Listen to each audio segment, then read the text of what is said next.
দাফন সম্পন্ন হয়েছে, রাষ্ট্রীয় মর্যাদায় তাকে দাফন করা হয়েছে এবং পরিবারের সদস্যরা ছিলেন। তাকে বিএনপি চেয়ারপারসনকে কবরস্থ করেন তার ছেলে তারেক রহমান, তার দুই ভাইয়ের ছেলে শামীম ইস্কান্দার এবং সাইদ ইস্কান্দারের দুই ছেলে। এখন মোটামুটি যারা দাফন শেষে তিন বাহিনীর প্রধান যারা ছিলেন তারা চলে যাচ্ছেন এবং সরকারের আইন উপদেষ্টা ছিলেন আসিফ নজরুল, তিনিও এখন রওনা হলেন। আপনি যেমনটা দেখছেন, এছাড়া বিএনপির যারা অন্যান্য স্থানীয় কমিটির সদস্যরা রয়েছেন তারাও চলে যাচ্ছেন। আসলে পৃথিবীর এটাই বাস্তবতা। দীর্ঘদিন যার ছায়ার সঙ্গে ছিলেন বিএনপি নেতারা, হাজার হাজার কর্মী সমর্থক, সবাই আজ ভীষণ একা, খালেদা জিয়াকে একা রেখেই যার যার গন্তব্যে রওনা হয়েছেন।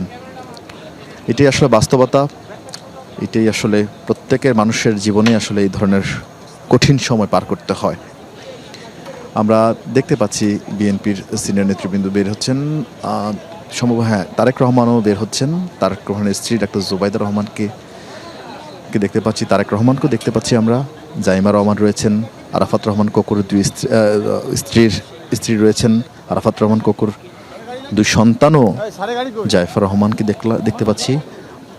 দুই সন্তানকে আসলে দেখা যাচ্ছে এবং বিএনপির বিভিন্ন পর্যায়ের নেতৃবৃন্দ আসলে এখানে অবস্থান করছেন। বিএনপির পরিবারের পক্ষ থেকে জুবাইদা রহমান, যিনি এই দাফনের নেতৃত্ব দিয়েছেন, অর্থাৎ সামরিক বাহিনী সশস্ত্র বাহিনীর পক্ষ থেকে যে মেজর জেনারেল ছিলেন, তাকে ধন্যবাদ এবং কৃতজ্ঞতা জানানো হচ্ছে। আপনারা হয়তো সেই ছবিটা একটু খানিকটা দূরে আমাদের ক্যামেরা থাকার কারণে হয়তো সেটা দেখা যাচ্ছে না, তবে আমরা দেখতে পাচ্ছি আসলে তারা কথা বলছেন। যিনি দায়িত্ব পুরো দাফন কার্যক্রমটা যিনি সুচারুভাবে পরিচালনা করেছেন, সশস্ত্র বাহিনীর মেজর জেনারেল, সশস্ত্র বাহিনীর সদস্যদের ধন্যবাদ জানাচ্ছেন এবং সালাম জানাচ্ছেন তারেক রহমান আর জুবাইদা রহমান। তাদের বহনকারী যেই বাসটি এসেছিল জিয়া উদ্যানে, সেই বাসে এই মুহূর্তে উঠে যাচ্ছেন। জুবাইদা রহমান উঠলেন, পেছনে কন্যা জাইমা রহমান এবং তারেক রহমান।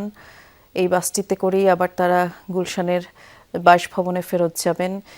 দাফন কার্যক্রম যথাযোগ্য মর্যাদায় সম্পন্ন করবার জন্য সশস্ত্র বাহিনীর প্রধানকে কিছুক্ষণ আগেই তার কৃতজ্ঞতা জানালেন তারেক রহমান এবং জুবাইদা রহমান। বাসে উঠলেন তারেক রহমান। খুব সম্ভবত কিছুক্ষণের